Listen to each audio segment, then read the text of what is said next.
नमस्कार दोस्तों, मेरी YouTube चैनल में आपका दिल से स्वागत है। आज की कहानी में हम एक ऐसे व्यक्ति को देखेंगे जो अपने जीवन में बहुत सारी समस्याओं से जूझ रहा था। ये केवल उसके सोचने के तरीके के वजह से था। उसे लगता था कि मानव जीवन बहुत कष्टदायक है। वो सोचता था कि पशुओं का जीवन इंसानों से बेहतर है क्योंकि उन्हें इतनी समस्याएं झेलनी नहीं पड़ती। हम इंसानों को सदा चिंताएं सताती रहती हैं, जबकि पशु पक्षी आनंद से जीवन जीते हैं। तो आइए जानते हैं उसकी सोच बुद्ध ने कैसे बदली और कैसे वह जान गया कि मनुष्य का जीवन ही सबसे कीमती है। लेकिन इससे पहले कि आप कहानी में खो जाएं, वीडियो को लाइक जरूर कर दें। तो चलिए बिना किसी देरी के शुरू करते हैं।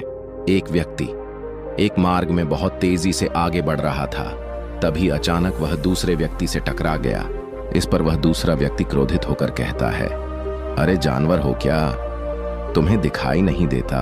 एक सांड की तरह लगातार आगे बढ़ते जा रहे हो। इस पर पहला व्यक्ति कहता है, काश आप जो कह रहे हैं वही सत्य होता, लेकिन दुर्भाग्यवश मैं एक मनुष्य। उस पहले व्यक्ति के मुख से यह सुनकर उस दूसरे व्यक्ति का क्रोध शांत हो गया। वह उस पहले व्यक्ति से कहता है, लगता है तुम बहुत दुखी हो, वरना सौभाग्य की बात को दुर्भाग्य ना कह दें, क्योंकि एक इंसान का जन्म पाना तो बड़े ही सौभाग्य की बात है।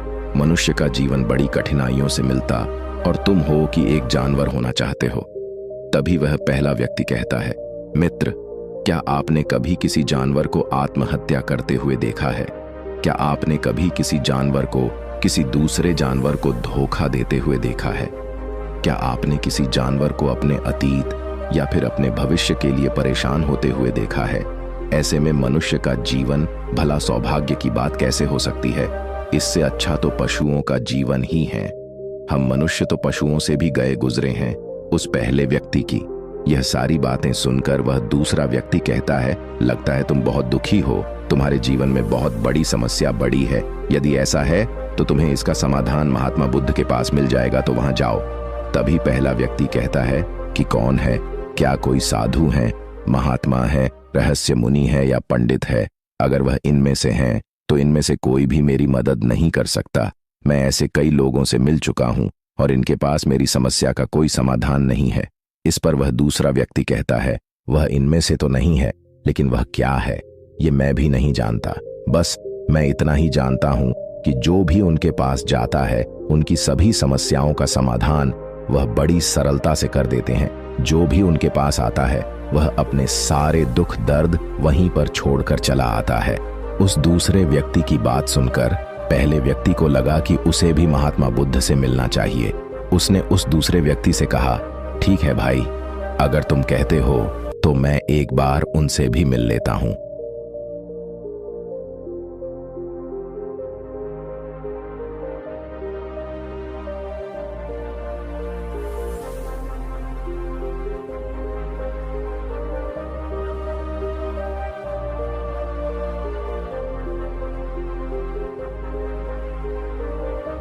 उन्हें भी देख लेता हूं कि आखिर ऐसी क्या बात है जो लोगों की समस्याओं का समाधान बड़ी सरलता से कर देते हैं। इतना का वह व्यक्ति अगले ही दिन महात्मा बुद्ध से मिलने के लिए निकल पड़ता है।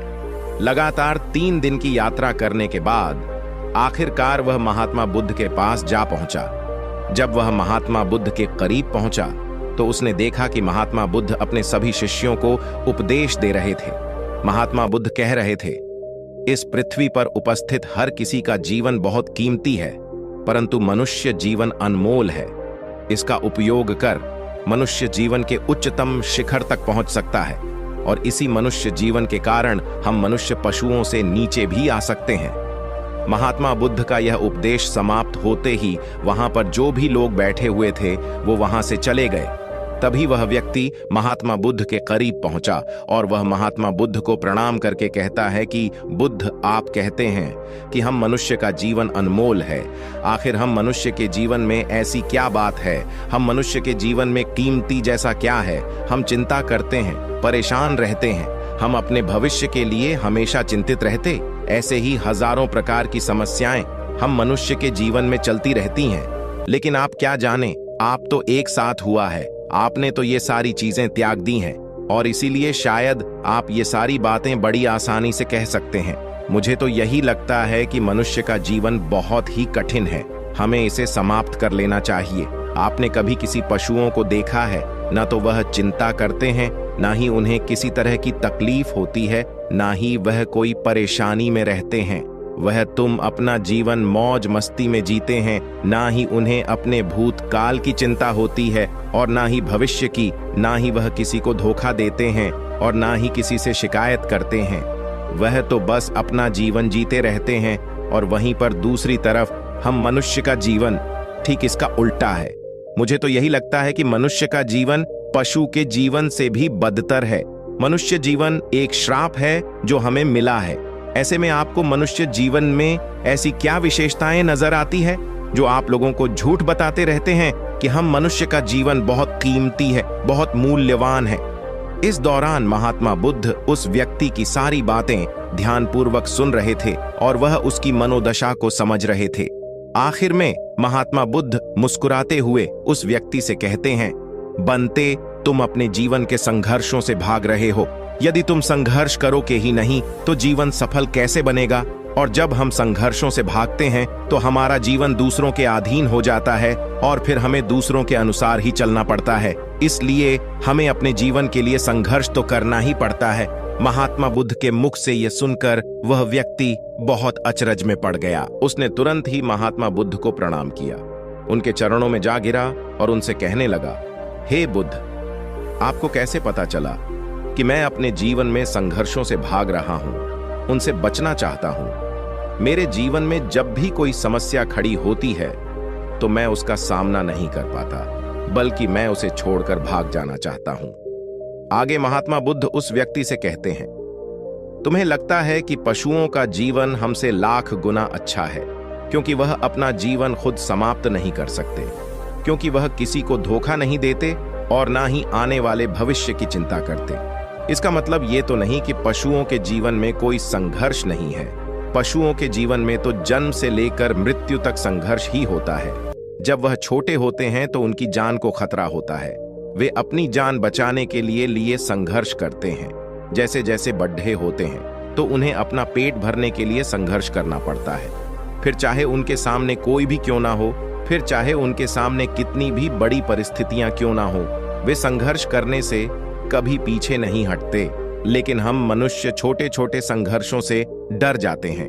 अगर हम उन पशुओं की तरह अपने जीवन में संघर्ष करने लगे तो मनुष्य का जीवन अपने आप ही सफल हो जाएगा।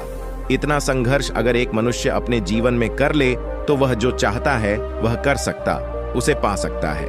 और जबकि इतना संघर्ष करने के बाद भी वह पशु अपने जीवन में कुछ भी नहीं कर पाता।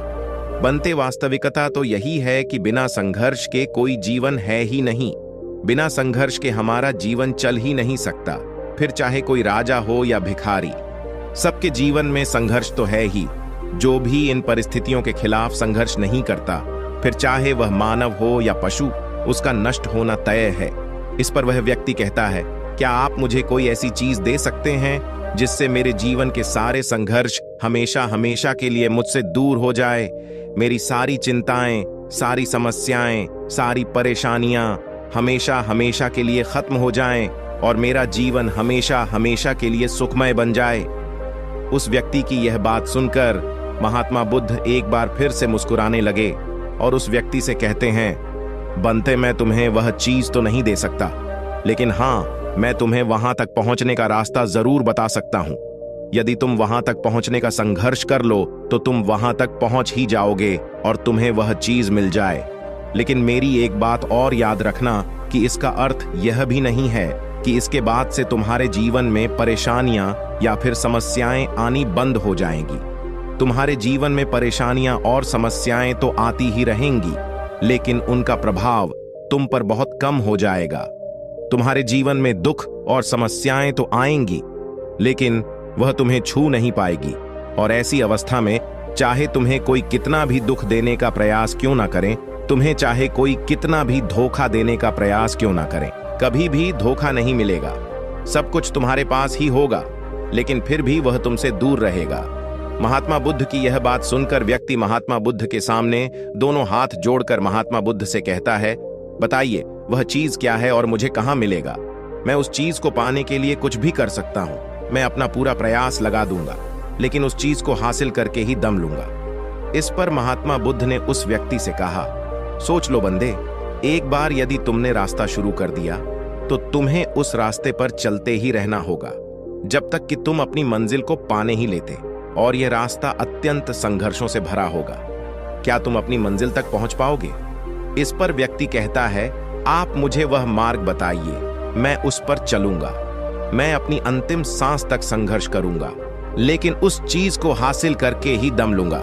इस पर महात्मा बुद्ध कहते हैं, सुनो, उस चीज का नाम है शांति, जो तुम्हारे मन के भीतर गहराइयों में है। जैसे यह समुद्र की लहरें ऊपर से तो बड़ी तीव्र नजर आती हैं और उछाल मारती हैं, जिन्हें देखकर हमारा मन घबरा जाता है, परंतु ठीक इसी के विपरीत उसकी गहराई में वह बहुत ही शांत होता है। और ठीक इसी प्रकार हमारे मन की गहराइयों में भी वह शांति छिपी हुई है।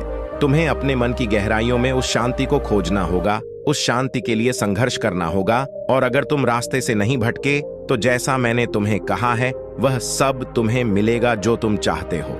महात्मा बुद्ध के मुख से यह सुनकर वह व्यक्ति कहता है, हे तथागत, मैंने तो सोचा था कि आप मुझे कोई ऐसी वस्तु बताएंगे जैसे मैं किसी भी हालत में खोज लूंगा और उसके बाद मेरा जीवन सुखमय बन जाएगा। इस दुनिया में ऐसी कोई चीज जिसे खोजा नहीं गया, उसे तो खोजा जा सकता है, लेकिन मैं अपने मन के भीतर कैसे जा सकता हूं? वहां भला कौन सा मार्ग जाता है? वहां भला ऐसी कौन सी सवारी जाती है जिस मार्ग पर मैं चलकर या फिर उस सवारी के द्वारा वहां तक पहुंच सकता हूं? इस पर महात्मा बुद्ध मुस्कुराने लगे और उस व्यक्ति से कहते हैं, बनते वहां पर कोई सवाल ही नहीं जाती और ना ही वहां पर मनुष्य पैदल जा सकता है, फिर भी वह एक मार्ग है और उस मार्ग पर चलना ही पड़ता है। इस पर वह व्यक्ति कहता है, हे बुद्ध, तो आप मुझे बताइए, मैं उस मार्ग पर चलकर कैसे अपने मन के भीतर की उस शांति को खोज सकता हूं? इस पर महात्मा बुद्ध ने कहा, इस दुनिया में सबसे शक्तिशाली क्या है? इसका जवाब देते हुए वह व्यक्ति कहता है, ये बुद्ध इस दुनिया में सबसे शक्तिशाली चक्रवर्ती सम्राट है, जिसके पास असीम शक्ति है, जिसके पास सब कुछ है, उसके पास किसी चीज की कोई कमी नहीं है। इसके जवाब में महात्मा बुद्ध कहते हैं, नहीं, इस दुनिया में सबसे शक्तिशाली चीज है इच्छा, और यही इच्छा इस दुनिया को चला रही है। जो कोई भी कुछ भी कर रहा है वह उसकी इच्छा का ही परिणाम, उसका कर्म है। सब कुछ उसकी इच्छा के अनुसार ही चल रहा है। जहां तक बात है एक चक्रवर्ती सम्राट की, तो एक इच्छा एक चक्रवर्ती सम्राट को भी धूल में मिटा सकती है, और वहीं पर उसी के विपरीत एक इच्छा एक आम इंसान को भी एक चक्रवर्ती सम्राट बनाने में सक्षम है। इस दुनिया में जो कोई भी है, जहां कहीं भी है, जिसे किसी भी परिस्थिति में है, वह उसकी इच्छा के अनुसार ही है, वह उसकी इच्छा का परिणाम ही है। अपनी इच्छा के बल पर मनुष्य इस जीवन में कुछ भी कर सकता है, लेकिन एक वास्तविकता यह भी है कि मनुष्य अपनी इच्छा पर नियंत्रण नहीं कर पाता, जिसके कारण उसके जीवन में वह सब भी घटित होता रहता है जिसकी वह चाहत नहीं रखता। हमारे मन की बुरी इच्छाएं हमारी तरफ बुरी चीजों को खींचती हैं, इसलिए इच्छा बहुत सोच समझ कर करनी चाहिए। हमें अपने जीवन में क्या चाहिए, यह केवल हम अपनी इच्छा से ही निर्धारित कर सकते हैं। इस पर वह व्यक्ति कहता है, हे बुद्ध, तो क्या मैं अगर यह इच्छा करूं कि मुझे अपने मन की भीतर की शांति मिल जाए, तो क्या वह मुझे मिल जाएगी? तभी महात्मा बुद्ध कहते हैं, बनते इस दुनिया में सबसे शक्तिशाली इच्छा अवश्य ही है, परंतु फिर भी मनुष्य अनजाने अपने जीवन में तरह तरह की इच्छाएं पालता है, लेकिन वह सारी इच्छाएं उसकी पूर्ण नहीं हो पाती। जानते हो क्यों? क्योंकि उस इच्छा को पूरा करने के लिए एक और चीज की आवश्यकता पड़ती है, और वहां एक चीज की कमी मनुष्य के जीवन में हमेशा बनी रहती है। इसके बारे में जानते हो? इस पर वह व्यक्ति कहता है, नहीं बुद्ध, मैं नहीं जानता वह क्या चीज है। तभी महात्मा बुद्ध कहते हैं, भक्त संकल्प के बिना इच्छा व्यर्थ है। संकल्प के बिना तुम चाहे कितनी भी बड़ी इच्छा क्यों ना कर लो, लेकिन वह कभी पूरी नहीं हो सकती। संकल्प जितना मजबूत होगा, तुम्हारी इच्छा भी पूरी होने की संभावना उतनी ही अधिक होगी, और संकल्प जितना कमजोर होगा, तुम्हारी इच्छा भी उतनी ही कमजोर होगी। बड़े बुद्ध, तो इसका अर्थ यह हुआ कि यदि मुझे शांति पाने की इच्छा है और मैं इसे पाने के लिए दृढ़ संकल्प करूं, तो क्या मुझे वह शांति मिल जाएगी? तभी महात्मा बुद्ध कहते हैं, बनते संकल्प भले ही इच्छा को शक्ति प्रदान करता है, परंतु इच्छा और दृढ़ संकल्प होने के बाद भी व्यक्ति अपने मंजिल तक पहुंच नहीं पाता, क्योंकि वह राह में भटक जाता है और फिर थक हार कर वह अपने संकल्प को त्याग देता है और अपनी इच्छाओं को छोड़ देता है। क्या तुम जानते हो ऐसा क्यों होता है? इस पर वह व्यक्ति कहता है, हे बुद्ध, मुझे नहीं पता। तभी महात्मा बुद्ध कहते हैं, क्योंकि किसी भी मार्ग पर चलने के लिए उस मार्ग के ज्ञान का होना बहुत आवश्यक है, और यह ज्ञान हमें उस मार्ग पर चलकर ही मिल सकता है, न कि केवल बैठकर सोचने से। और जब हम उस मार्ग पर चलते हैं तो हमें छोटी मोटी दिक्कतें, समस्याएं, परेशानियां आती ही रहती हैं, और हम उन छोटी छोटी समस्याओं में फंसकर रह जाते हैं और हमारा संकल्प टूट जाता है। हमारी इच्छा उन छोटी छोटी समस्याओं के सामने कमजोर पड़ जाती है और हम उन समस्याओं के सामने घुटने टेक देते हैं, हार मान लेते हैं, और हमारा पूरा का पूरा जीवन फिर उन्हीं समस्याओं के इर्द गिर्द घूमता रह जाता है और हमारा पूरा जीवन वहीं पर समाप्त हो जाता है। इस पर व्यक्ति कहता है, मैं आपकी बातों को समझने का बहुत प्रयास कर रहा हूं, लेकिन मुझे आपकी सारी बातें समझ नहीं आ रही। कृपया करके आप मुझे साफ और स्पष्ट तौर पर समझाने का प्रयास करें। तभी महात्मा बुद्ध ने उस व्यक्ति से कहा, बनते मान लो कि तुम्हें किसी गांव में जाना है और वहां पर किसी व्यक्ति से मिलना है, और तुमने यहां दृढ़ संकल्प किया है कि तुम उस व्यक्ति से मिलकर ही रहोगे। तुमने अपना सफर तो शुरू किया, लेकिन काफी वर्षों के प्रयास के बाद भी ना तो वह गांव खोज पाए और ना ही उस व्यक्ति से मिल पाए। तो ऐसे में क्या हुआ? इसके जवाब में वह व्यक्ति कहता है, बुद्ध, भला ऐसा कैसे हो सकता है? यदि मैं जीवित हूं और वह व्यक्ति भी जीवित है जिससे मैं मिलना चाहता हूं, और मुझे वह गांव पता है, तो मैं उससे अवश्य ही मिल लूंगा। तभी महात्मा बुद्ध कहते हैं, बनते, तुम्हें उस गांव का नाम पता है और तुम्हें जिसे मिलना है उसका नाम भी तुम्हें पता है, पर तुम्हें यह नहीं पता कि गांव किस दिशा में है। तो ऐसे में तुम कौन सा मार्ग पकड़ोगे और किस मार्ग पर आगे बढ़ोगे? यदि मान लो कि तुमने किसी विपरीत मार्ग को पकड़ लिया, तो क्या हुआ? तुम्हें उस गांव तक ले जाएगा। क्या वह तुम्हें उस व्यक्ति तक मिला पाएगा? इस पर वह व्यक्ति कहता है, बुद्ध, इस अवस्था में तो यह कार्य बिल्कुल भी असंभव होगा। इस पर महात्मा बुद्ध मुस्कुराते हुए उस युवक से कहते हैं, मैं कब से यही तुम्हें समझाने का प्रयास कर रहा हूं। हमारी इच्छा संकल्प होने के बाद भी हमें सही मार्ग का ज्ञान होना आवश्यक है। शांति को खोजने का जो मार्ग है वह ध्यान, और ध्यान भीतर होता है, बाहर नहीं। जब तुम अपने भीतर की शांति को खोजने के लिए ध्यान के मार्ग पर आगे बढ़ो कि अपनी इच्छा की पूर्ति के लिए तुम उस मार्ग पर आगे की ओर बढ़ते चलोगे, तो हो सकता है कि तुम्हारी राह में छोटी छोटी मुसीबतें, दिक्कत या तकलीफ आए, लेकिन तुम्हें उन समस्याओं का सामना करना ही पड़ेगा। तुम्हें उनसे लड़ना होगा, उनसे संघर्ष करना ही होगा, क्योंकि वह मार्ग तुम्हारे लिए बिल्कुल नया है। और पहली बार जब हम किसी मार्ग पर आगे बढ़ते हैं तो हमें यह नहीं पता होता कि अगला पड़ाव क्या होगा और आगे कौन सी कठिनाइयां आने वाली है। हमें तो वहां पर जाने के बाद ही पता चल पाएगा। वहीं पर दूसरी तरफ जो मनुष्य इन छोटी छोटी दिक्कतों में नहीं फंसता, वह अपने संकल्प पर दृढ़ बना रहता है। अपने जीवन में वह सब कुछ पा लेता है जो वह चाहता है, और अपनी मंजिल पर पहुंचकर उसे असीम शांति भी मिलती है। और जब मनुष्य अपने लक्ष्य को प्राप्त कर ही लेता है, तब उसे और कुछ पाने की इच्छा नहीं रह जाती।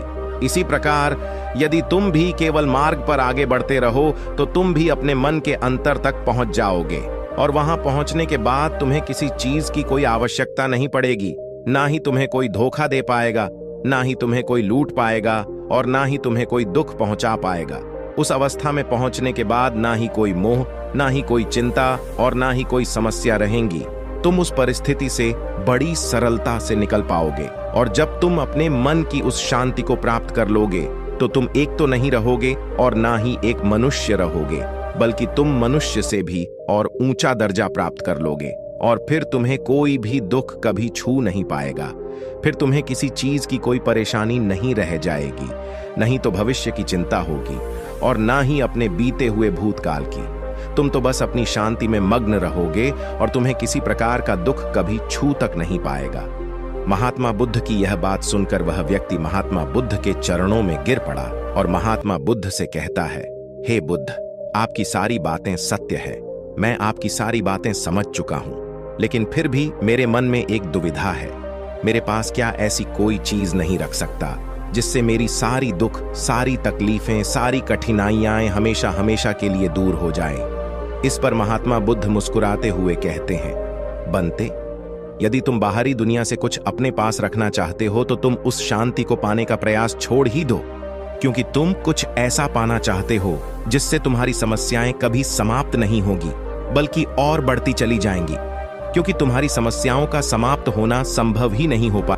उससे यह भी समझ आ गया कि मनुष्य का जीवन पशुओं से बुरा नहीं है, बल्कि उससे जैसा जीवन मिला है वही सही है और उस सेवा और बेहतर कर सकता है। दोस्तों, आपने आज के इस वीडियो से क्या सीखा वह मुझे आप कमेंट में बता सकते हैं। इसी के साथ मैं उम्मीद है कि आपको आज की वीडियो पसंद आई होगी, तो इस वीडियो को उस इंसान को शेयर करें और उसी के ठीक बाद चैनल को सब्सक्राइब करें। तो चलिए फिर मिलते हैं ऐसी एक और नई वीडियो में। तब तक के लिए अपना ख्याल रखें। धन्यवाद और नमो बुद्धाय।